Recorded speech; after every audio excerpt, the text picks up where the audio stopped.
내면적으로 섹시해지는 법이 궁금합니다. 내면적으로 섹시한 게 뭐죠? 요즘 이런 말 있잖아요. 그 뇌생남, 뇌생녀 이런 거. 네. 사실 저도 좀 그런 거 느끼거든요. 어떤 여성들한테 섹시함을 느끼냐면요. 좀 이렇게 커뮤니케이션이 잘 되는 분들이 있어요. 커뮤니케이션이 잘 되면서 그 가치 판단의 기준이 이게 벽이 단단하지 않고 가치 판단의 기준이 없는 분이 있어요. 그러니까 아 그럴 수도 있지, 아 저럴 수도 있지, 이런 상황이 이렇지, 저런 상황이 저렇지, 이런 분들이 있거든요. 그런 분들 보통 이제 의식수준이 높아요. 그런 분들을 만나면 아 저 여자 참 뇌가 섹시하다 이런 생각 좀 듭니다. 예. 그 내면이라고 하면은 우리의 마음을 이야기하는 거고, 마음은 사실 뇌잖아요. 우리의 마음은 사실 마음이 심장이 아니라 뇌거든요. 네. 그럼 뇌가 섹시해져야 된다는 얘기인데, 뇌가 섹시해지려면 어떻게 해야 되느냐? 의식 수준이 높아야 된다. 예. 그럼 의식 수준이 높다는 게 뭐냐? 첫째, 아는 게 많아야 됩니다. 기본적으로 아는 게 많아야 돼요. 예. 뭐 흔히 그러잖아요. 뭐 백치미 이런 거 좋아하는 남자들 있죠. 예, 좀 귀엽긴 해요. 좀 이렇게 좀 띵한 여성들이 좀 귀여운 맛은 있어요. 근데 아이 같은 귀여움이죠. 아이 같은 귀여움. 그런데 우와 저 여자 멋지다 이런 느낌은 안 들어요. 우와 저 여자 멋지다 이러려면 기본적으로 아는 게 많아야 됩니다. 네. 그래서 모르는 걸 알아가는 걸 좋아하세요. 예. 첫째, 모르는 걸 알아가는 걸 좋아해라. 그리고 두 번째, 못하는 걸 잘하는 걸 좋아하셔야 됩니다. 누군가 대화를 하다가 여러분들 이런 생각해 보세요. 내가 어떤 남자를 만났거나 여자를 만났는데 아 나 못해요, 나 못해요, 나 이것도 못해, 저것도 못해. 짜증나죠? 예, 그 남자랑 침대에 들어가고 싶습니까? 그 여자랑 침대에 들어가고 싶어요? 안 들어가고 싶어요. 네, 그런 사람과 침대에 들어가려고 하는 사람이 변태다. 네. 근데 보통의 사람들은 아 나 이것도 할 수 있고 저것도 할 수 있고 아 내가 그거 좀 못하지만 하면 될 것 같아. 아 내가 해보지는 않았지만 경험해보면 어떻게든 되지 않을까? 그런 것들, 그런 어떤 행동에 대한 자신감. 그래서 두 번째, 못하는 걸 좋아하셔라. 그리고 세 번째, 좋아하는 게 많아야 됩니다. 예. 싫은 게 많은 사람들은요 안전주의가 강한 사람들이에요. 좋은 게 많은 사람들은요 성장주의가 많은 사람이에요. 그리고 이 세상 모든 사람들을 다 사랑할 수 있으면요 신도 되는 거예요. 예수님도 되는 겁니다. 얼마나 섹시해요? 따라서 세 가지 말씀드립니다. 내면적으로 섹시해지려고 하면 뇌가 섹시해져야 되는 거고, 뇌가 섹시해지려면 의식 수준이 높아야 된다. 의식 수준이 높다는 건 뭐다? 첫째, 모르는 걸 알아가는 걸 좋아하셔라. 두 번째, 못하는 걸 잘해가는 걸 좋아하셔라. 세 번째, 싫어하던 걸 좋아하는 것, 즉 좋아하는 게 많아져야 된다. 예, 그러면 누구를 만나더라도 와, 저 사람 진짜 멋있다 이 생각이 들어요. 그런데 내가 그런 사람인데 날 싫어하는 사람이 있으면 어떻게 해야 되냐? 걔는 변태니까 만나지 마십시오. 카페 칼럼 등을 보면 남편이 나에게 안달나게 하는 방법들을 정독했습니다. 심리적인 부분에서의 방법이라고 생각이 들었는데요. 실제로 섹스리스인 상황에서 남편과 성관계를 시도하기 위한 행동적 방법은 무엇일까요? 아내가 먼저 다가간다거나 터치를 한다든지, 혹은 남편이 하고 싶게 만드는 야한 행동들 등의 실질적 방법이 궁금합니다. 보통은요 특별한 행동적 방법을 찾는데 그 행동을 안 좋아하니까 그 행동적 방법을 찾는 거예요. 사실은 공부 못하는 애들이 선생님 이 문제 어떻게 풀어요? 많이 물어보죠. 정확히는 공부 못하는 애들이 아니라 공부를 안 좋아하는 애들이. 근데 보통 이제 공부 좋아하는 애들은요 하다가 안 되면 물어보거든요. 그러니까 이 야하게 먼저 다가서는, 일단 남자를 유혹하는 게 좋아야 돼요. 남자를 성적으로, 일단 남자를 성적으로 유혹하는 것이 즐거워야 돼요. 근데 그게 불편하면요 무슨 행동을 해도 안 먹혀요. 한번 이런 생각을 해볼게요. 나는 서울대학교 가기 싫어. 나 명문대학교 가기 싫어. 나는 대학 절대 안 갈 거야. 근데 공부 열심히 해봐. 성적 올라요? 안 오르죠. 나는 좋은 대학교 가기 싫고 나는 대학도 안 갈 거야. 그런데 수능 공부 열심히 해보십시오. 성적 오릅니까? 안 올라요. 그것처럼 일단 동기가 명확해야 돼요. 나는 남자들을 성적으로 유혹하는 게 즐거워 라고 하는 이 확고한 동기가 서야 됩니다. 그러면 뭘 해도 됩니다. 뭘 해도. 그게 제일 중요합니다. 두 가지가 궁금한데요. 억압을 왜 하는 건지가 궁금하고요. 두 번째는 저희가 섹스리스 부분인데 그 남편이 제가 봤을 땐 성에 대한 억압이 있는 것 같거든요. 그래서 뭐좀 날라리 같은 남자애들을 보면 분노가 확 지금 들어보니까 그게 그건 것 같아요. 네네네. 그럴 경우에 부인은 어떻게 해야 되는지. 억압을 하는 이유는 크게 이제 두 가지가 있는데요. 첫째는 뭐냐면 혼날 것 같아서 그래요.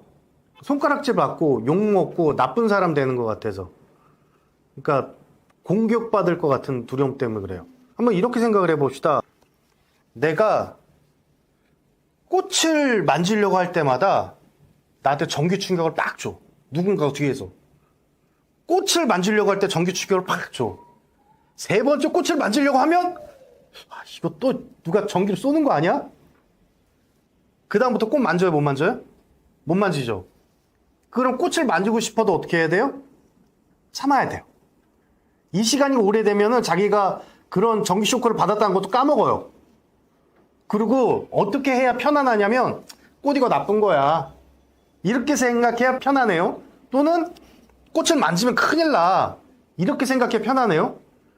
그러니까 그걸 가지고 이제 트라우마라고 하죠. 트라우마. 실제 동물 실험을 할 때, 우리가 심리학 실험을 할 때 인간한테 할 수 없을 때 동물한테 하거든요. 실제로 동물한테 트라우마 그렇게 만듭니다. 예, 동물이 꽃에 가까이 갈 때마다 정쇼크를 줘요. 그럼 그 다음에 꽃을 보기만 하면 막 도망쳐요. 실제로 동물 실험할 때 그렇게 합니다. 그 첫째가 억압하는 이유가 그래서 트라우마예요. 그렇게 하게 되면 혼날까봐. 이제 보통 이제 부모님한테 많이 배우죠. 또는 문화적으로도 많이 배워요. 대표적인 게 또 가부장제예요. 이제 남녀 관계에 있어서 여성이 해야 될 것들, 남자가 해야 될 것들을 거꾸로 가르치면서 이거를 어긋났을 때 나쁜 사람이 된다 라고 배워오는 경우들이 있어요. 그런 경우에 내가 나쁜 사람 되면 안 되잖아요. 그쵸? 그래서 거꾸로 배워서 그걸 억압하는 경우들이 있습니다. 또 이제 종교적인 이유들도 있죠. 대표적으로 기독교 같은 경우에는 이제 구약에 이제 모세가 산에 올라가서 이제 하나님의 말씀, 야훼의 말씀을 받아갖고 내려오는 게 있어요. 그게 이제 십계명 이렇게 되죠. 그거 어기면 어떻게 돼요? 어떻게 된다고 배웠어요? 죽고 어디 간다? 지옥 간다 이렇게 배우죠. 하면 안 된다 이렇게 배우는 거예요. 큰일 난다고. 흔히 율법주의가 강한 종교들이 보통 그렇습니다. 하면 안 되는 걸 많이 가르쳐요. 흔히 율법주의가 강한 종교들. 기독교라고 하기보다는 정확하게 얘기하면은 이제 유대교. 그리고 기독교는 그거를 이제 많이 부정을 했고, 그리고 이제 그 이후에 나온 이단 종교들이 있어요. 기독교를 표방한 이단 종교들이 대부분 율법주의가 강해요. 하면 안 되는 것들을 강하게 가르쳐요. 그럼 이제 사람이 통제가 되죠. 그만큼 억압이 되어 있는 거예요. 그래서 사이비족 교회나 사이비 단체들이 이렇게 가면은 약간 맛이 간 사람들이 많이 꽤 보이는 이유가 억압이 많이 돼서 그래요. 그런 것처럼 이제 하면 큰일 난다 이렇게 배우니까 이제 억압이 되는 거고, 두 번째는 뭐냐면 그냥 혼나고 살면 되잖아. 혼나고 살면 근데 왜 안 돼요? 인간의 본성은요, 좋은 사람이 되고 싶어요. 이게 인간의 본성이에요. 인간은 누구나 다 좋은 사람이 되고 싶습니다. 그래서 내가 혼나는 게 두렵지 않아도 내가 좋은 사람이 되고 싶은 욕구를 잘못 내게 되면 억압이 많이 생겨요. 내가 뭐 특별히 뭐 혼난 기억도 별로 없어. 그리고 사회적으로 지지도 많이 받았어. 그런데 책 보고 이렇게 공부했더니 이렇게 사는 게 좋은 삶이래. 그렇게 이제 왜곡해서 학습된 경우들이 있어요. 그건 긍정적 동기 때문에 이제 억압이 된 거죠. 혼이 났다는 건 내가 위협을 피하기 위해서 억압이 된 거지만, 근데 내가 좋은 사람이 될 거야. 그러니까 빛으로 가기 위해서 내 스스로 억압시킨 거예요. 그래서 인간은 누구나 다 좋은 사람이 되고 싶다. 이건 인간의 본성이다. 라고 생각하셔야 됩니다. 자, 그래서 억압이 두 가지가 되고, 그리고 남편이 성욕에 대한 억압이 많은 것 같습니다. 라고 하셨잖아요. 그 좋은 사람이 되고 싶은 욕구 때문에 억압을 시킨 걸 거예요, 남편분이. 날라리 같은 남자라든가 성적으로 개방적인 남자를 보면은 이제 혐오감이 있을 거다. 그러면 그걸 억압하고 있는 이유는 남편은 남자가 성적으로 개방적이면 좋은 사람이 아니야, 좋은 남자가 아니야 라고 생각을 할 거예요. 그러니까 좋은 남편 되고 싶어서 그런 거예요. 그럼 아내분이 어떻게 학습시켜야 돼요? 거꾸로. 성적으로 개방적인 남자가 좋은 남자야. 이렇게 계속 얘기를 해줘야 돼요. 좋은 남자는 이런 남자가 좋은 남자야. 이런 남편이 좋은 남편이야. 성욕이 왕성하고 막 이렇게 저 날라리 같은 남자처럼 살아야 훨씬 더 좋은 남자야. 쟤들이 건강한 남자래. 아내분이 바라는 마음을 남편한테 얘기를 하면서 당신이 그래주면 참 좋은 남자야. 당신이 이런 모습을 띄어야 좋은 남자야. 성적 욕구가 강하고 성적 욕망을 많이 발현하고 심지어 이게 과하면 좀 좋거든요. 여보, 사실 몰래 바람 피는 남자들이 좋은 남자래. 그런 이야기도 조금씩 하면은 우리가 저기 멀리 얘기를 해야 중간쯤 가잖아. 그걸 그냥 이야기하지 말고 그거를 들어줄 때 이득이 많이 생겨야죠. 남편이 조금 성적인 어떤 욕망을 드러내거나 뭐 어떤 섹스리스를 개선하려는 어떤 의지를 보일 때마다 이득이 많이 생겨야 돼요, 남편이. 아내분이 많이 기뻐하셔야 돼. 그래야, 아, 정말 내가 이렇게 성적인 욕구를 조금 드러내면 내 아내가 많이 기뻐하는구나. 그러면 욕구를 드러낼 때마다 기뻐해 주니까 더 드러내겠죠. 그래서 말만 하지 마시고 그 의지를 남편이 낼 때, 남편이 자기 억압을 좀 풀어내려고 노력을 할 때 아내분이 굉장히 긍정적인 피드백을 주셔야 됩니다. 그래서 아이 키우는 마음으로 사는 게 맞아요. 애들 키울 때 그렇게 키우는 거예요. 배우자를 변화시키는 것도 그렇게 변화시키는 겁니다. 근데 실제로 그런 남자가 좋으세요? 성적으로 개방적인 남자들이? 또는 성적 욕망이 막 높은 남자들. 그러면 또 못 만드는 거예요, 남편을 그렇게. 본인이 그것부터 좋아해야지. 그래야 중간쯤 온다고, 남편이. 왜 우리 그 공부할 때 서울대 목표로 잡으면 인서울 하고, 인서울 목표로 잡으면 지방대 가고 그러잖아요. 아, 우리 남편이 성적 욕망이 왕성해. 그게 난 너무 좋아. 또 난 성적 욕망이 왕성한 남자가 너무 좋아. 그럼 남편이 적당히 높아질 겁니다. 이해되셨죠? 그런 욕구를 많이 보이시고 남편이 그런 욕구를 낼 때 긍정적 피드백을 많이 주시고. 알겠죠? 오르가즘을 못 느껴 고민입니다. 좀 제 성적인 질문이 나왔네요. 자, 오르가즘을 못 느끼는 이유는요, 크게 세 가지가 있어요. 첫째는 뭐냐면요, 성격적인 요인이에요. 성격적으로 그 좀 폐쇄적인 분들이 있거든요. 예. 성격적으로 이렇게 그 안전주의가 굉장히 강한 사람들이 있어요. 아픈 거 싫어하고, 귀찮은 거 싫어하고, 힘든 거 싫어하고, 내가 싫은 거 없었으면 좋겠고, 땀 안 흘리고 싶고. 그러니까 내 신간만 편했으면 좋겠다, 이런 사람도 오르가즘 잘 못 느껴요. 성격이 그런 분들. 네. 그럼 반대로 성장 욕구가 강하신 분들이 오르가즘 잘 느끼겠죠. 그래서요, 그 앞에 나와서 리더십 있는 여성분들, 앞에 나와서 사람들 앞에서 막 강의 잘하시는 분들, 사회에서 어떤 지도자 역할 잘하시는 분들, 또는 어떤 직급이 굉장히 높거나 사업을 하는 여성분들, 이런 분들 같은 경우에는 묻고 따지지 않아도 오르가즘 잘 느낍니다. 그래서 첫째, 성장을 하고 싶은 욕구가 커야 된다. 나 힘든 일 없었으면 좋겠어. 아프지 않았으면 좋겠어. 나 불안하지 않았으면 좋겠어. 나는 미움 안 받았으면 좋겠어. 나 무시 안 당했으면 좋겠어. 이런 사람이 아니라 내가 좀 더 나은 사람이 될 거야. 내가 좀 더 사랑받는 사람이 될 거야. 내가 좀 더 건강한 사람이 될 거야. 내가 좀 더 부를 쌓을 거야. 이런 쪽으로 성장주의가 강하신 분들로 성격이 바뀌어야 오르가즘을 잘 느낀다. 네, 그게 중요합니다. 그리고 두 번째는 뭐냐 하면 기본적으로 이제 그 이성에 대한 적대감이 있는 경우 있습니다. 예, 그 남자도 그렇고 여자도 그렇고요. 잠자리를 이성화하고 하잖아요. 이성화하고. 예. 그러니까 제가 여잔데 내가 남자가 싫어.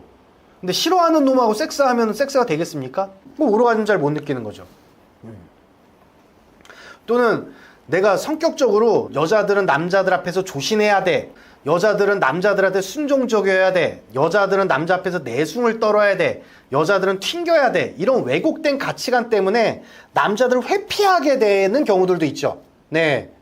내가 순종적이어야 된다, 튕겨야 된다, 좀 수치스럽게 보여야 된다, 부끄러움 많이 느껴야 된다, 이러면은 내가 남자와 거리를 두게 되는 거예요. 내가 남자가 좋음에도 불구하고 내 왜곡된 가치관 때문에 그렇게 이성에게 불만이 있는 경우에도, 이성에 대한 가치관이 좋지 않은 경우에도 오르가즘을 못 느낍니다. 지금까지 두 개 말씀드렸죠. 첫째, 내 성격이 안전주의가 강한 경우, 그런 경우에는 성장주의 쪽으로 옮겨가라. 두 번째, 이성에 대한 적개심이 없어져야 된다. 그러려면은 내가 남자도 좋아야 되고 내가 여자임이 좋아야 되고, 그리고 이제 회피적인 성향보다도 남자를 좀 이렇게 남자에게 먼저 다가서는 그런 성격이 되어야 된다. 그리고 마지막 세 번째 말씀드립니다. 성 그 자체에 대한 불편함이 있는 분들이 있어요. 성 자체에 불편함이 있는 분들 같은 경우에는 대표적으로 이런 거죠. 성 트라우마. 예, 성폭력이라든가 성추행에 대한 트라우마가 있을 수 있어요. 그리고 이건 프로이트 사례인데요. 여성들이 오르가즘을 못 느끼는 이유는 프로이트는 이렇게 설명합니다. 성추행이나 성폭력 트라우마도 있지만 애기들이 크면서 뭘 하냐면 자기 성기에 관심을 갖거든요. 그러니까 저도 이제 딸을 키워서 잘 아는데 자기 성기를 만지작 만져요. 그러면 그게 자연스러운 현상이고 야, 그 짬지 닳는다 이러고 그냥 넘어가면 되는데 부모가 너무 쉽게 이게 뭐 하는 거야? 너 큰일 나는 거야? 막 이러면서 막 혼내요. 그러면 자기가 성기를 통해서 어떤 흥미를 느끼는 것에 대한 터부시하는 경우들도 있어요. 그 성 자체에 대한 어떤 트라우마라든가 혐오감, 터부시하는 것들, 그런 것들을 좀 없애야 됩니다. 자, 다시 그럼 총 정리할게요. 오르가즘을 못 느끼는 이유는 크게 세 가지다. 첫 번째, 내 안전주의, 그러면 성장주의 쪽으로 가야 된다. 두 번째, 이성이라든가 내 성에 대한 어떤 적개심이나 혐오감, 그러면은 내가 여자임을 좋아하고 남자를 그냥 좋아해라. 세 번째, 성 자체에 트라우마라든가 혐오감이 있으면 그걸 없애야 된다. 요 세 가지가 없어져야 오르가즘을 잘 느낄 수 있습니다.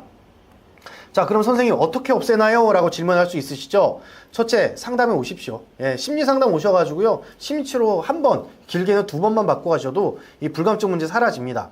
그리고 강의가 저희 홈페이지에 있는데 그 영상만 보시고도 성폭력 트라우마가 사라지신 분들이 꽤 많아요. 왜냐면 그게 단순한 강의가 아니라 그 강의 매 강마다 제가 과제도 드리고 매 강 중간중간마다 온라인 심리치료하는 과정들이 있어요. 그걸 잘 따라오시다 보면 본인의 그 성장 과정에서 억압되는 것들, 상처들 이런 것들이 저절로 치유가 되거든요. 그러면서 이제 본인의 어떤 억압된 건 성욕이 팍 개방되거나 트라우마가 해결되거나 왜곡된 성 가치관이 바뀌거나 그런 거를 여러분들이 스스로 경험할 수 있으실 겁니다. 원인은 제가 3가지 말씀드렸죠. 그리고 원인 3가지를 없애시려면 상담에 오시거나 아니면은 강의를 들어보시면 좋을 것 같습니다. 성 트라우마. 이건 짧게 왔네요. 답변도 짧게 드릴게요. 성폭력 트라우마 해결하고 싶으신 분들 되게 많은데 어떤 증상은 다 동기가 있습니다. 그러니까 마치 이런 거예요. 교통사고 트라우마의 동기는요. 운전을 하지 말아라, 자동차를 피해라 라고 하는 동기가 있어요. 다시는 사고가 나면 안 되니까, 그죠? 근데 이 성폭력 트라우마, 성 트라우마 같은 경우에는 이성을 피해라 또는 성관계를 피해라 라고 하는 동기가 있어요. 이 동기 자체가 바뀌어야 치유가 발생하거든요. 그러면 교통사고 트라우마는 어떻게 치유 과정이 일어나느냐? 첫째, 내가 운전하는 걸 좋아하겠다. 나 운전 앞으로 잘할 거야. 라고 하는 동기가 생겨야 교통사고 트라우마가 치유가 되기 시작을 합니다. 물론 이제 치유하는 과정은 제가 나중에 말씀드릴게요. 동기가 서지 않으면 치유가 안 됩니다. 따라서 교통사고 트라우마는 내가 운전을 다시 잘하고 싶어 라고 하는 동기가 있어야만 치유가 발생을 해요. 물론 치유는 이제 저희 같은 사람들과 함께하면 더 빠르게 일어나겠지만요. 그럼 성 트라우마는 뭐냐? 내가 이성과 즐거운 연애를 하고 싶다, 이성과 즐거운 잠자리를 하고 싶다 라고 하는 동기가 서야 돼요. 그 동기만 쓰면은 치유가 천천히 일어날 수도 있고, 아니면 저희 같은 사람들한테 찾아오시면 뭐 한두 해만 해도 심리치료가 충분히 가능하고요. 또는 저희 홈페이지에 들어오시면 강의가 있어요. 그 강의 들어보시고 성트라우마 치료되신 분 되게 많습니다.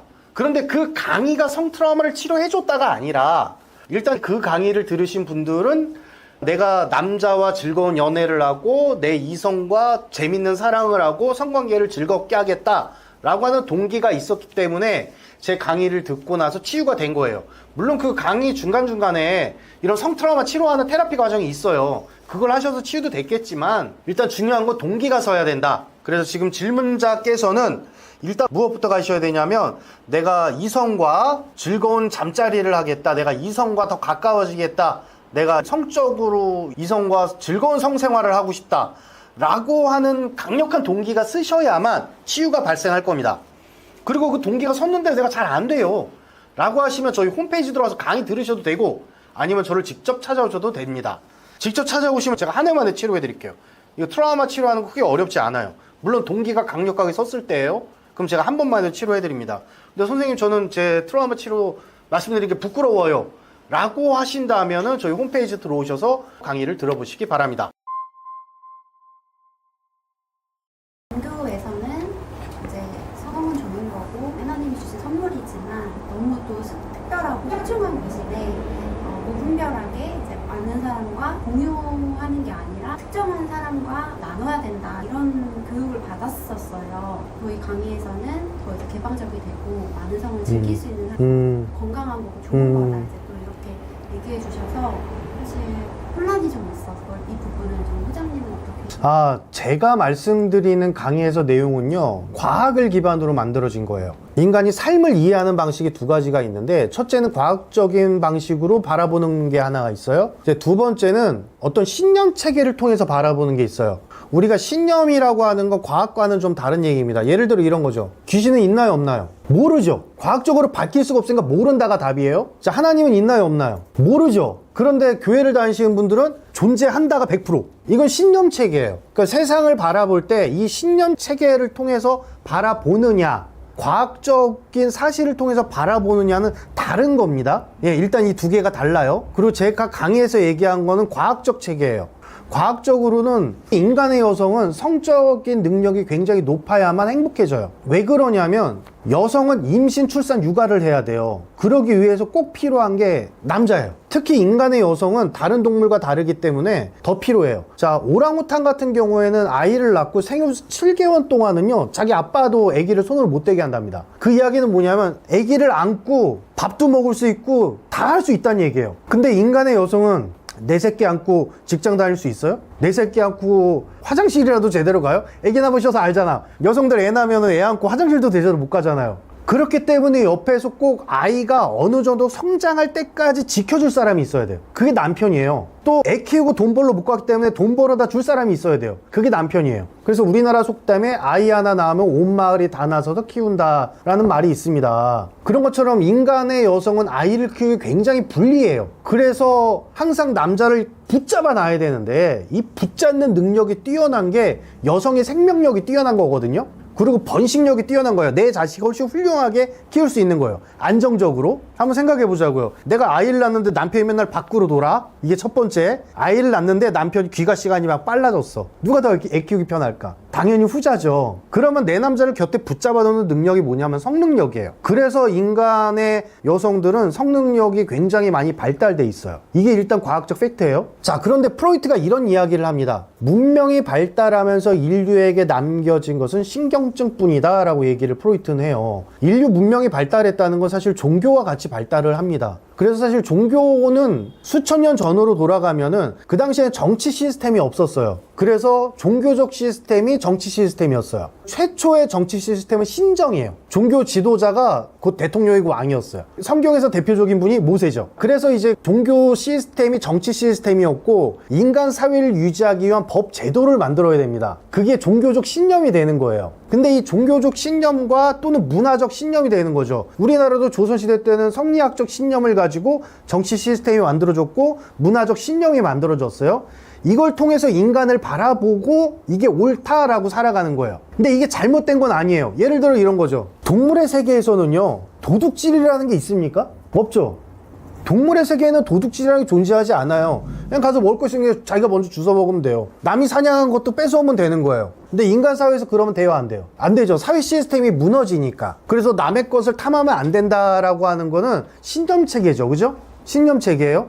근데 그러면 과학적 체계와 신념 체계가 둘이 부딪힌단 말이에요. 그럼 여기서 현명한 사람들은요, 두 가지를 수용할 줄 아는 사람이에요. 예를 들어 이런 거죠. 나는 종교적인 어떤 신념이 굉장히 강하기 때문에 간음을 하면 안 돼. 그럼 결혼을 안 하면 간음이 아니잖아. 결혼을 안 하고 성능력이 뛰어난 것도 간음은 아니잖아. 맞잖아요. 그래서 성능력은 뛰어나되 내가 문란하게 사용하지 않는다. 이런 중간점을 우리가 찾을 수 있어야 된다는 거죠. 기독교도 좋고 불교도 좋고 뭐 유교도 좋고 가톨릭도 좋고 엄불교 좋습니다. 각자 가지고 있는 종교적인 신념으로 세상을 바라보는 건 사회 시스템을 잘 유지하고 모두가 잘 살기 위한 일종의 합의라는 거죠. 한번 이렇게 생각해 볼게요. 정말 진짜 훌륭한 어떤 성능력이 있는 여자가 있어. 그 여자가 서울시내 누비고 다녀. 그러면은 우리처럼 별로 안 이쁜 여자들은 남편 다 뺏기겠네? 그러면 안 되잖아요. 그래가 간음하지 말라라고 만들어 놓은 거예요. 동물 세계에서 간음이 없어요.